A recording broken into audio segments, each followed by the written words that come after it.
မင်္ဂလာဦးညမှာပဲဒီအမျိုးသမီးလေးဟာသူ့ရဲ့ခေါင်းကြီးချုံပွားကိုတောင်မချွတ်ရသေးခင်မှာပြန်ပေးဆွဲခံလိုက်ရပါတယ်။သူကဖြောင်းလင်းချက်ပြီးနဲ့သူ့ခင်မွန်းစီကိုဖုံဆက်ခဲ့ပေမဲ့ဖုံထဲကနေကြားလိုက်ရတာကတော့သူ့ရဲ့အချစ်ဆုံးတငယ်ချင်းမလေးရဲ့ညှိညူတန်တွေပဲဖြစ်နေခဲ့ပါတယ်။သူ့ရဲ့နှလုံးသားတစ်ခုလုံးဟာဖုံမုံလေးလိုပဲကြေမောခွာခဲ့ရတာပေါ့။သူလက်ထက်ခဲ့တဲ့အမျိုးသားကသူ့ကိုကယ်တယ်မဲ့သူမဟုတ်ခဲ့ပါဘူး။တကယ်တော့သူ့ကိုရောင်းစားခဲ့တဲ့သူကအဲ့ဒီလူကိုယ်တိုင်ပဲဖြစ်နေခဲ့တာပါ။အဲ့ဒီလူကသူ့စီမရှိတဲ့ဘီလီယံနဲ့ချီတဲ့အမွေတွေကိုလိုချင်လို့ပဲသူ့ကိုလက်ထက်ခဲ့တာပါ။ပြန်ပေးသမားတွေကသူ့ကိုတထားဘောကနေတွင်းချလိုက်တဲ့အချိန်မှာတော့ဒါဟာအဆုံးသက်ပဲလို့သူထင်ခင်မိပါတယ်။ဒါပေမဲ့သူမျက်လုံးပြန်ဖွင့်ကြည့်လိုက်တဲ့အခါမှာတော့လွန်ခဲ့တဲ့6လကသူ့ရဲ့ဆေးဆက်ခွဲနည်းကိုပြန်ရောက်နေခဲ့ပါတယ်။တခါအပြင်ဘက်မှာပဲအဲ့ဒီလူယုံမာကသူ့ကိုဆေးခတ်ဖို့ကြံစီနေတာကိုသူကြားလိုက်ရပါတယ်။အရင်ဘဝတုန်းကတော့အဲ့ဒီဆေးကြောင့်ပဲသူ့ရဲ့ဖြူစင်မှုတွေနဲ့အနာဂတ်တွေအားလုံးဆုံးရှုံးခဲ့ရတာပါ။ဒါပေမဲ့ဒီတစ်ချိန်မှာတော့ဇန်ညွန်းကိုသူကိုယ်တိုင်ပဲရေးတော့မှာပါ။ဆေးချိန်တလာတဲ့အချိန်မှာတော့တစ်ချိန်ကသူ့ကိုကယ်တင်ဖို့စူးစမ်းခဲ့မှုတဲ့အမျိုးသားကိုသူတွေ့လိုက်ရပါတယ်။သူဘာမှမဆိုင်မတွေ့ပဲအဲ့ဒီလူနာကိုသွားပြီးနမ်းလိုက်ပါတော့တယ်။သူ့ကိုအစားကလေးကဆွဲလန်းနေတဲ့အဲ့ဒီအမျိုးသားကလည်းသူ့ကိုပိုးပြီးတင်းတင်းကြပ်ကြပ်ဆွဲပတ်လိုက်ပါတယ်။အဲ့ဒီအချိန်မှာလေဟိုလူယုံမာနဲ့ကောက်ချစ်တဲ့မိမကသတင်းတောက်တွေကိုခေါ်ပြီးသူ့ကိုအဆက်ခွဲဖို့အခန်းထဲကိုအတင်းဝင်လာကြပါတယ်။သူတို့ကရေချိုးခန်းတွေကရေချတန်ကိုကြားလိုက်ရတဲ့အခါမှာတော့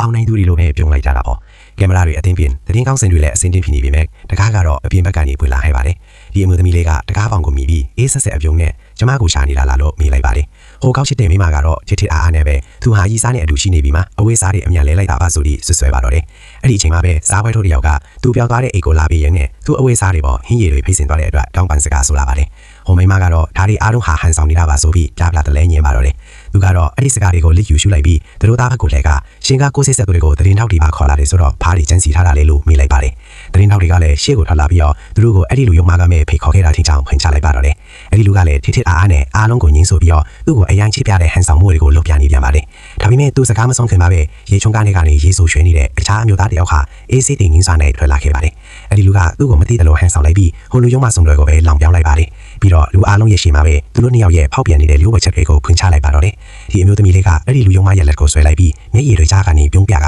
ဒါဆိုကျမကအပေါ်လူပေါ်လေးလို့တိုးတိုးလေးပြောလိုက်ပါတယ်။ပြီးတော့သူဟာရှုပ်ထွေးမှုတွေကိုခြံထားပြီးကြောက်ကြောက်မော့မော့လေးပဲထွက်ခွာသွားပါတော့တယ်။ဟိုလူယုံမာကလည်းသူ့ရဲ့အချစ်တွေကိုတည်ပြဖို့အတွက်နောက်ကနေအသေးအံလိုက်လာပါတယ်။သူကခရက်ရလေးပြုံးလိုက်ပြီးရှင်ကျမကိုတကယ်ချစ်တယ်ဆိုရင်မနှက်ပြန်လေးလမ်းခွဲမှာကျမအမေရဲ့ပျောက်ဆုံးသွားတဲ့ဆွဲကြိုးကိုပြန်ဝဲပေးပါလို့ပြောလိုက်ပါတယ်။အဲ့ဒီလူကဝေးခွဲမြဖြစ်သွားပါတယ်။ဘာလို့လဲဆိုတော့အဲ့ဒီဆွဲကြိုးကဟိုကောက်ချစ်တဲ့မိန်းမကိုဝဲပေးမယ်လို့ကတိပေးထားတဲ့ဆွဲကြိုးဖြစ်နေတော့ပါ။သူကအခွင့်အရေးကိုရယူပြီးရှင်မဝဲပေးနိုင်ဘူးဆိုရင်တော့ဆေးဆက်ပွဲကိုဖျက်လိုက်ပါတော့မယ်လို့ပြောလိုက်ပါတယ်။လောဘကအမှားမှန်တိစိတ်ကိုအနိုင်ယူထားပြီးသူသဘောတူလိုက်ပါတယ်။အဲ့ဒီနောက်မှာတော့သူဟာဟိုလေးဝယ်ဆန်းကျဲတဲ့အမျိုးသားနဲ့တွေ့ပြီးသူ့ရဲ့အစီအစဉ်တွေကိုစတင်လိုက်ပါတော့တယ်။အဲ့ဒီလူကမနာလိုတဲ့အရေးအယောင်လေးနဲ့ပြုံးလိုက်ပြီးဒါဆိုမင်းကသူ့စီကဆွဲကြိုးကိုယူပြီးမှငါ့ကိုလက်ထပ်မှာပေါ့ဟုတ်လားလို့မေးလိုက်ပါတယ်။သူကတော့အန်ဒီယာရှိပြီးဆွဲဆောင်မှုရှိတဲ့အပြုံးယူနဲ့ရဲလိုက်ပြီးအဲ့ဒီလူယုံမာကအချီရောင်းငွေရောအရာအားလုံးကိုဆုံးရှုံး